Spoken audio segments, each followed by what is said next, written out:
Hello friends, നമ്മുടെ ഇന്നത്തെ വീഡിയോയുടെ താരം എന്ന് പറയുന്നത് ഈ കാണുന്ന പയർ ചെടിയാണ്. അപ്പോൾ നിങ്ങൾക്ക് തോന്നും ഈ ഒരു ചെടിക്ക് എന്താ പ്രത്യേകത എന്ന്. ശരിക്കും എനിക്കിത് സ്പെഷ്യലാണ് കേട്ടോ, വേറൊന്നും കൊണ്ടല്ല. ഇത് തനിയെ മുളച്ചുണ്ടായതാണ്. ശരിക്കും ഞാൻ ഈ പച്ചക്കറിയുടെയൊക്കെ വേസ്റ്റ് ചെടിയുടെ ചുവട്ടിലൊക്കെ കൊണ്ടിടും. അങ്ങനെ ഇത് അവിടെ കിടന്ന് മുളച്ചുണ്ടായതാണ്. അങ്ങനെ ഏതാണ്ട് ഒരു 9 പയറോളം കിട്ടിയിട്ടുണ്ടായിരുന്നേ എനിക്ക്. ഈ കാണുന്ന പയറാണ് ആദ്യമായിട്ട് ഉണ്ടായത്. ഞാൻ ഇത് ഉണക്കി വെച്ചിരിക്കുകയാണ്, വേറൊന്നിനുമല്ല, ജസ്റ്റ് ഒന്ന് വിത്തെടുക്കാൻ വേണ്ടിയിട്ട്. ഫസ്റ്റ് ഇത് മുളച്ച് വന്ന സമയത്ത് ഞാൻ വെറുതെ ഈ ഒരു ചെടിയിലോട്ട് പടർത്തി വിട്ടതാണ് കേട്ടോ. ശരിക്കും ഇത് പയർ ഇത്രയും കായ്ക്കുമെന്നോ പൂക്കുമെന്നോ ഒന്നും എനിക്ക് അറിയില്ലായിരുന്നു കേട്ടോ.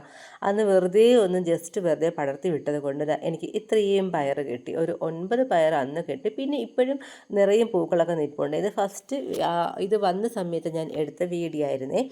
അപ്പോൾ ഇത് കണ്ടപ്പോൾ എനിക്കൊരു ആഗ്രഹം, നമ്മൾ ഒന്നും ചെയ്യാതെ ഇത്രയും പയർ കിട്ടിയിട്ടുണ്ടെങ്കിൽ നമുക്ക് എന്തുകൊണ്ട് സ്വന്തമായിട്ടൊരു നട്ട് പിടിപ്പിച്ചൂടാ എന്ന്. അങ്ങനെ എനിക്കൊരു ആഗ്രഹമാണ് ഇപ്പോൾ നമ്മുടെ ടെറസിൽ ഒരു പച്ചക്കറി തോട്ടം ഉണ്ടാക്കുക എന്നുള്ളത്.